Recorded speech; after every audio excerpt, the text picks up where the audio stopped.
Eh bien, salut à toutes et à tous, c'est Anthony Klinger de la chaîne Acadev et aujourd'hui on se retrouve pour une nouvelle vidéo, encore une fois sur les canvas. Ce sera, je pense, l'une des dernières sur les canvas, on va dire d'un point de vue simple, dans lequel je vais vous apprendre à du coup créer un jeu, le fameux jeu du snake, c'est-à-dire vous avez un serpent qui va être dans une zone limitée, pouvoir manger du coup de la nourriture et s'agrandir au fur et à mesure. Et le but c'est de manger le plus de nourriture possible sans se toucher la queue ou sans toucher un bord de la fenêtre. Alors vous allez voir que ça peut paraître compliqué lorsqu'on n'a jamais touché au canvas. Par contre, avec les bases qu'on a déjà vues ensemble, ou même si vous n'avez jamais vu les canvas, vous allez tout comprendre, je pense, dans cette vidéo. C'est juste la logique qu'il va falloir suivre. Ça va pas être long en plus. Donc n'hésitez pas à bien suivre pour avoir le même rendu que moi au final. Et évidemment, d'un point de vue style, vous pourrez ajuster comme vous le souhaitez. Ça, c'est le gros avantage lorsqu'on connaît du coup ce qu'on fait. Alors pour commencer, on va utiliser du coup la fameuse balise canvas, comme d'habitude quand on déclare un canvas. On va déclarer un tableau. Alors moi je vais le faire sur du 400 pixels par 400 pixels, voilà. Et moi ce que je vais faire également, c'est que je vais rajouter ici du coup une bordure sur mon élément canvas. Comme ça, comme d'habitude, on pourra bien voir ce qu'on fait. Voilà, donc je le fixe à 2 pixels solides. Et du coup, normalement, là, quand je rafraîchis, j'ai bien un élément canvas qui fait du coup 400 par 400 pixels. Voilà pour commencer ce dont on avait besoin. Maintenant, tout va se passer encore une fois dans le JavaScript. Donc, on passe dans les balises script directement. Deux choses à faire, comme la dernière fois. On crée d'abord une première constante qu'on va appeler canva, où on va appeler document.querySelector l'élément canva. Et une deuxième constante qu'on va appeler, là moi je vais l'appeler contexte, voilà, comme ça on pourra bien suivre tout au long de la vidéo et je vais vous expliquer pour ceux qui n'ont jamais vu ça, à quoi ça sert. Voilà, alors, dans la constante canva, on récupère notre élément canva pour définir notre zone de dessin du coup. Et dans la constante contexte, on va déclarer tout simplement un contexte, c'est-à-dire du coup la fenêtre dans laquelle on va venir dessiner des éléments et interagir avec eux. On définit que c'est bien du 2D, puisque là on va faire de la 2D. Voilà. Maintenant, ce qu'il va falloir faire, c'est déjà définir, vu que c'est un peu comme un tableau de jeu, une taille de cases de ce même tableau de jeu. Donc pour ça, on va créer par exemple une box. Donc on va faire let box est égal à 20, par exemple, pour définir qu'une box c'est 20 pixels. Et du coup, on va initialiser le serpent comme un tableau de coordonnées qui commence du coup au milieu de notre canvas. C'est-à-dire que là, la tête de notre serpent, on va vouloir qu'elle commence ici. On va faire en sorte qu'elle commence ici. Alors, je vous ai bien précisé le mot tableau de coordonnées. Donc, pour faire ça, on va faire let snake, par exemple, on va l'appeler snake, et on va créer un tableau vide pour l'instant. On va juste définir que snake 0, donc c'est-à-dire la tête finalement de notre serpent, est égal à un objet où on va définir des paramètres, à savoir x qui fait 10 fois box, puisqu'on a défini en haut que box est égal à 20. Ensuite, y est égal à 10 fois box également. Voilà, pour l'instant, vous n'allez rien voir si vous rafraîchissez, mais en tout cas, suivez bien la vidéo pour l'instant. Voilà. Donc ça, en fait, concrètement, ça nous permet de faire quoi? Ça nous permet de définir, c'est comme si ici on initialisait notre serpent, voilà, et on définit que, pour l'instant, de toute façon, il a que une partie du corps, c'est-à-dire juste la tête, et que du coup, cette tête se positionne en X à 10 fois la box, vu qu'on est en 400 pixels, 10 fois 20, ça fait bien 200, donc on est bien là en X, et 10 fois 20 en Y, donc on est bien au centre. Ce qui fait que la tête de notre serpent apparaît bien au centre. Jusque-là, normalement, pas très compliqué. Alors évidemment que ça peut paraître compliqué lorsqu'on n'a jamais vu ça, mais en tout cas, sachez que c'est vraiment pas le plus difficile à comprendre. Maintenant, on va déclarer du coup food. Donc ça va être la nourriture qu'on va donner à notre serpent et qui va du coup nous permettre de l'agrandir. Pour l'instant, alors avant même d'arrondir tout ça, ce qu'on va faire, c'est qu'on va du coup déclarer mat.random x 15 plus 1. Alors ça nous permet de créer une nourriture à une position aléatoire, du coup, sur notre tableau ici, enfin de coordonnées. Voilà, donc ici, ce qu'on va faire, on va avant tout ça englober cette partie-là et le multiplier par box. Voilà. Puisque là, mathRandom, en fait, ce que ça fait, c'est que ça va nous donner une décimale qu'on va multiplier par 15 et on va rajouter 1, du coup. Et ici, ce qu'on va faire, c'est qu'on va faire math.floor. Donc là, c'est juste un R. Voilà. Et normalement, mat.floor, ici, si on a bien fait notre travail, voilà, c'est bon, on a les bonnes parenthèses, et bien il va arrondir justement à un entier, du coup, la position en X. Et on va faire exactement la même chose pour Y. Donc pour ça, ce que je conseille de faire, c'est faire juste un copier-coller pour ne pas se tromper. Voilà, tout simplement. Et ça, du coup, ça va nous positionner avec un chiffre random en X et un chiffre random en Y, notre carré de nourriture. Alors pour l'instant, c'est évidemment pas un carré, c'est juste, on a juste défini des positions, mais vous allez voir que ça va se faire par la suite. On va ensuite initialiser évidemment une variable score qui est par défaut 0. Et juste en dessous, on va stocker du coup dans une variable D. Donc là, vous pouvez juste faire let D, la direction de notre serpent. Ok. Maintenant, on va rajouter, comme on l'avait vu dans l'autre vidéo, un écouteur pour les touches de clavier pour vérifier sur quelle touche on clique. Donc pour ça, on va faire document.query selector. Document.add event listener sur l'événement keydown et on va spécifier la fonction direction. Comme ça, en fait, ça c'est une fonction qu'on va évidemment créer tout de suite, mais qui du coup va être appelée à chaque fois qu'on à chaque fois qu'on appuie sur une touche. Donc ça, n'hésitez pas à aller voir la vidéo que j'avais déjà faite là-dessus, parce que de toute façon, c'est des classiques que vous allez revoir dans pas mal de vidéos, enfin dans pas mal d'exercices. Donc n'hésitez pas à bien revoir toutes les vidéos sur les Canva, même si là vous pouvez continuer celle-ci pour créer le snake. Bref, trêve de bavardage, on repasse à notre fonction direction qui va contenir un event évidemment, puisqu'elle est appelée ici sur l'événement keydown. Et du coup ici on va faire plusieurs choses. Alors ici on peut déclarer par exemple une nouvelle variable let key, voilà, qui va en fait contenir le key code, c'est-à-dire le code de la clé, enfin lorsqu'on va appuyer sur une touche, en fait chaque touche a un code. Donc là c'est un peu une manière différente de faire que celle que je vous avais déjà montrée, mais qui fonctionne également, ça vous permet du coup d'avoir plusieurs approches différentes. Et du coup on va faire if k égale 37 et direction et d est différent de right. Je vous explique ensuite pourquoi on a fait ça. D égale left. Alors, la condition à quoi elle sert? Déjà, j'ai mis 3 et commercial, voilà, il n'en faut que 2. Alors, la condition, elle permet de dire que si on a appuyé sur la touche flèche de gauche, parce que c'est le code 37, ça correspond au code 37, du coup, tout simplement, c'est comme ça. Vous avez les codes qui sont répertoriés sur plein de sites. Et que la direction actuelle est différente de droite, parce qu'on se souvient dans le jeu Snake, en fait, tant qu'on appuie, dès le premier départ de notre Snake, tant qu'on n'appuie pas sur une autre touche pour inverser son sens, en fait, il continue d'avancer. Donc là, on vérifie bien que sa direction est différente de droite pour qu'on puisse lui définir qu'il aille à gauche. Voilà, tout simplement. On va faire la même chose avec un else if juste ici, où on va vérifier du coup le key 38. Voilà. Et des strictement différents à down. Voilà, donc ça, si vous avez compris, normalement, c'est l'inverse de ce qu'on a fait avant. Donc, on va chercher le up cette fois-ci. On va refaire un else if, où cette fois-ci, on va vérifier que la clé, elle est bien égale à 39 et que la direction est différente à left. Voilà, donc ça, je vous réexplique plus, parce que normalement, je pense que vous avez compris avec ce que j'ai dit. Si vous avez encore des questions là-dessus, évidemment, en commentaire, j'y réponds, comme toujours, assez rapidement. 40 et des différents de up. Et c'était notre dernière touche du coup qui nous permet de descendre. Donc là, on vérifie à chaque fois que la direction est bien différente de l'inverse. Puisqu'on ne peut jamais, et c'est pour ça qu'on fait bien une différence ici, on ne peut pas aller de bas en haut directement. On doit passer par une gauche ou la droite, sinon en fait on revient sur notre corps, ce qui du coup ne fonctionne pas. C'est pour ça qu'on vérifie que la direction elle est bien différente à l'opposé de ce qu'on veut faire. Voilà, pour ceux qui n'avaient pas compris, peut-être que comme ça c'est plus clair. Voilà pour ce qui est de la fonction de direction qui est appelée directement sur le listener keydown. Et maintenant on va créer une nouvelle fonction qui sera la fonction draw.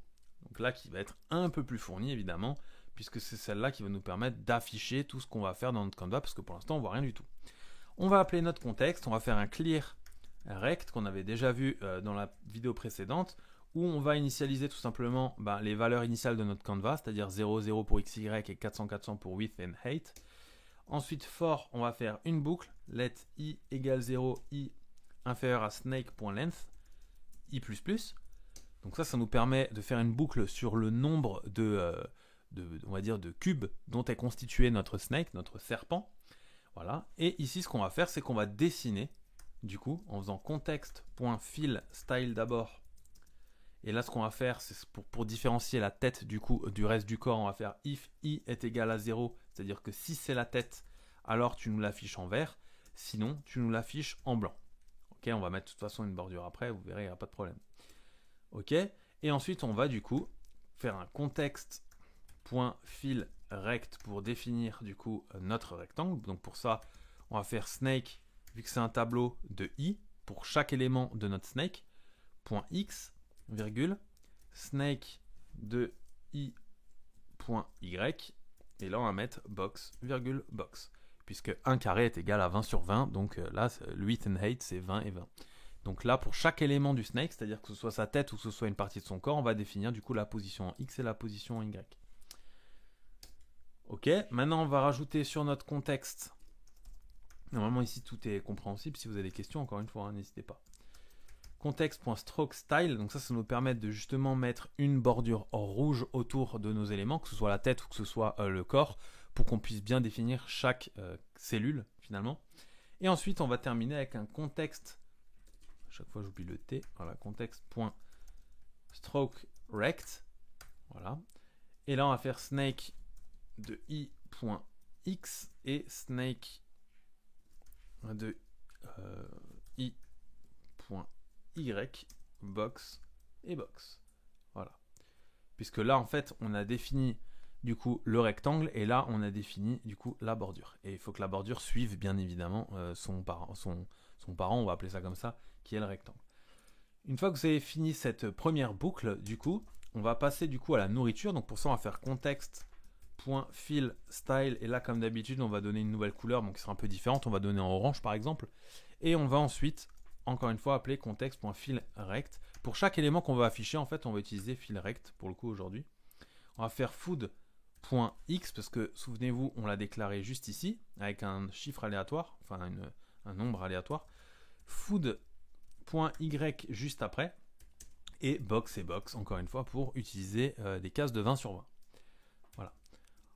Une fois qu'on a fait ça, on va mettre à jour la position de notre serpent en fonction de la direction qu'on a choisie. Donc pour ça, on va faire let snake de x, on va déclarer une nouvelle variable, et on va dire que, voilà, sa tête,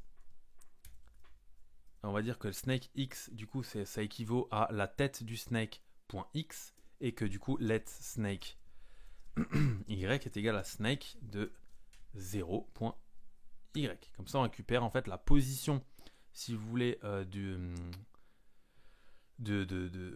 la tête de notre serpent, comme ceci.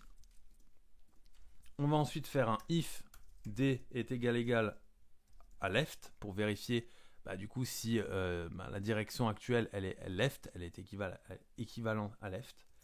Si c'est le cas, donc là vous n'avez pas besoin de mettre d'accolade vu que ça va être en une ligne, vous faites snake de x et vous décrémentez d'une box. Pourquoi? Parce que c'est logique, finalement, si on clique sur le bouton de la flèche de gauche, et du coup on va dire que la position en x de la tête par défaut de notre serpent, elle diminue d'une box. Donc elle va vers la gauche d'une box, donc de 20 pixels. Ok. Maintenant, on va faire la même chose avec up. Voilà. Donc là, cette fois-ci, c'est snake y. Et là, on décrémente également d'une box, puisque là, c'est en y. On va faire la même chose avec right, donc vers la droite. Donc là, c'est snake en x plus égal box, ce qui est évident. Et du coup, if d en down.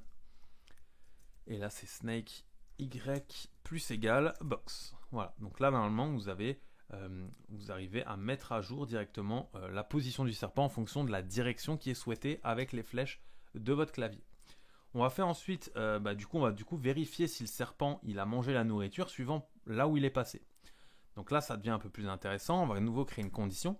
On va faire if du coup snake de x, donc c'est-à-dire la position de la tête du serpent est égale à food de x, c'est-à-dire est-ce qu'il se trouve sur le même axe, sur le même point en x et sur le même point en y.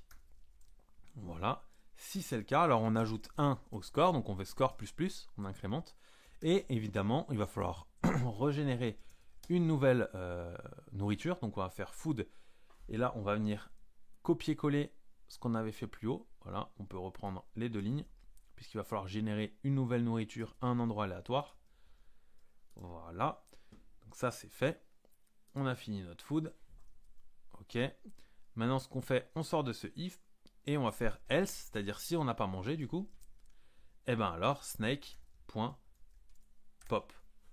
C'est-à-dire que là, du coup, si le serpent il n'a pas mangé sa nourriture, on va enlever la dernière partie du serpent. Voilà, tout simplement. C'est aussi simple que ça. Et du coup, maintenant, on va ressortir d'ici, on va créer une nouvelle tête du serpent. Voilà, donc on va faire let new head. On va ouvrir un objet, on va définir que en x snake de x, virgule, et en y snake de y. Voilà, comme ça on définit que sa nouvelle tête elle se situe bien en x et y, voilà, de la position initiale. Si là vous n'avez pas compris, encore une fois, c'est assez compliqué à expliquer, donc n'hésitez pas à poser la question en commentaire, j'y réponds assez rapidement, encore une fois. J'ai répété déjà 3 fois ça dans la vidéo, mais c'est la vérité. Voilà, du coup, on va continuer du coup avec, on va vérifier si du coup le serpent il a frappé le bord du canevas ou si c'est frappé lui-même, donc au niveau de sa queue. Si c'est le cas, on va devoir arrêter le jeu puisque du coup c'est perdu. Donc on va faire if, et là ça va être une condition assez longue. Si snake de x, c'est-à-dire si sa tête est inférieure à 0, donc si la position x de la tête du serpent est inférieure à 0, c'est-à-dire qu'il touche finalement la paroi de gauche ici, ou snake de y inférieur à 0, c'est-à-dire que ça touche cette fois-ci cette paroi du haut en y, ou snake de x est supérieur à 19 fois box, c'est-à-dire attendez, cette ligne-là, non, attendez, snake de x supérieur à 19 fois box, non, c'est cette ligne-là, évidemment en x, c'est-à-dire que le snake x inférieur à 0, c'est pour vérifier cette ligne, et le snake x supérieur à 19 fois box, c'est pour vérifier cette ligne-là. On va faire la même chose du coup avec snake y supérieur à 19 fois la box pour vérifier cette ligne-là du coup. Voilà. Et enfin, et là on va déclarer ensuite une nouvelle fonction. C'est pour ça on va déjà la nommer collision. Où là on va faire new head, virgule, snake. Et ça en fait ça va nous permettre du coup, donc là vous pouvez ouvrir vos accolades, elle est finie la condition.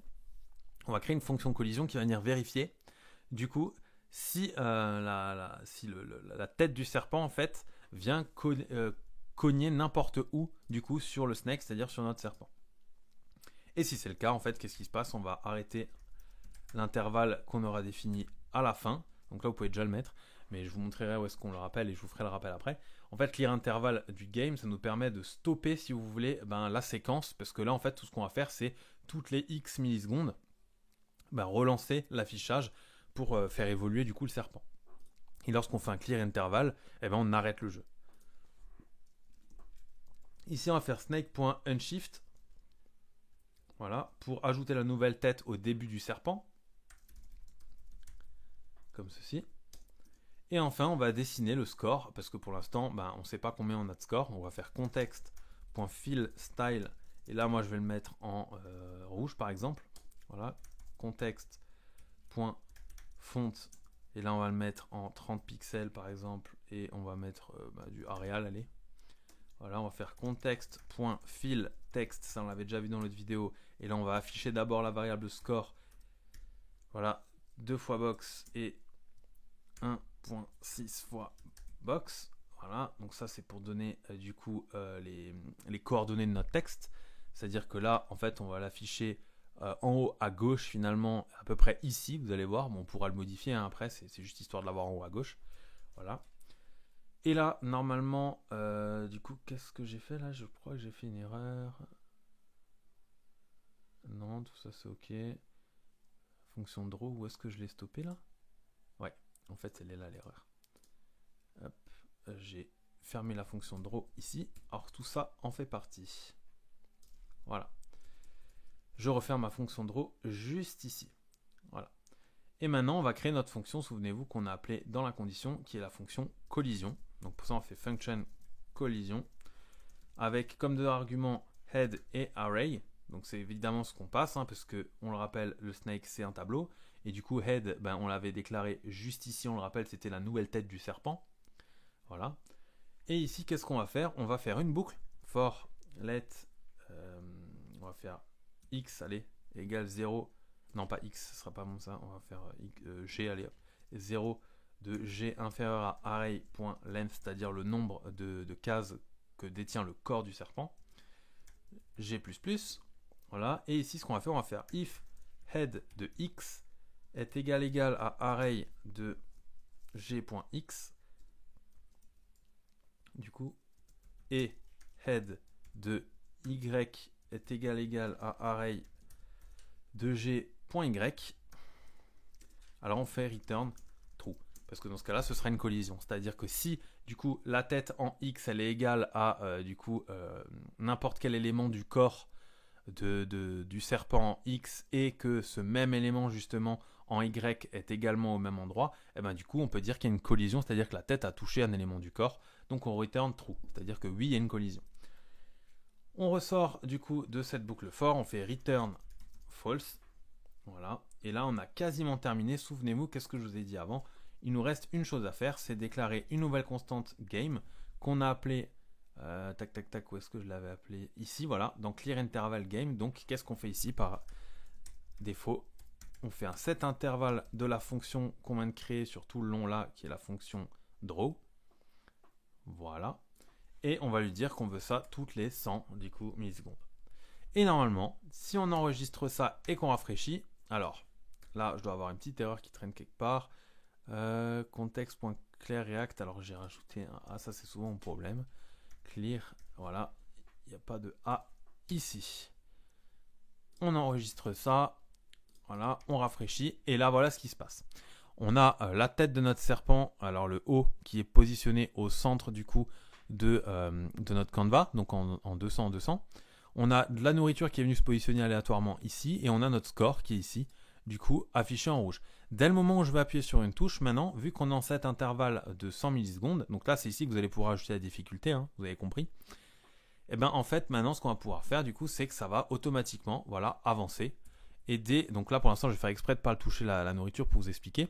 Vous voyez que du coup à chaque fois qu'on laisse, du coup ça continue vers la direction qui est souhaitée. D'où les conditions if else qu'on a vu avant avec le down, right, up et left. Et maintenant si je vais du coup sur ma nourriture, vous voyez que ça a ajouté un élément à mon corps, et que du coup, voilà, donc là vous pouvez voir également que j'ai un très mauvais niveau. Voilà, vous pouvez à chaque fois essayer d'aller manger du coup la nourriture, et ça ajoute un élément au tableau, ce qui vous rajoute également un +1 au score. Donc là ce que je vais faire, c'est que je vais volontairement me laisser aller, voilà, dans une collision, et là vous voyez que le jeu s'est arrêté, je suis bien à 5, et que du coup je peux plus rien faire, je peux plus aller à gauche, à droite, etc. Donc là ce que vous pouvez faire, au lieu de faire juste un return true ici par exemple, ou alors tout simplement ici, comme ça valide et la collision et les erreurs, vous pouvez faire un alerte, voilà, perdu, et du coup si je rafraîchis ici, voilà, je vais directement aller me mettre là-bas, voilà, bah là bon, là c'était, on va dire ça s'est fait avant, mais on savait que ça allait taper dans le mur, bah du coup j'ai eu bien perdu. Voilà, donc voilà comment on crée le jeu Snake du coup avec des canvas en HTML et en JavaScript. Vous voyez que c'est vraiment pas compliqué. Donc si cette vidéo vous a plu, n'hésitez pas à laisser un pouce bleu et à vous abonner à la chaîne. C'était Anthony Claché, de la chaîne Academ. On se dit ciao tout le monde.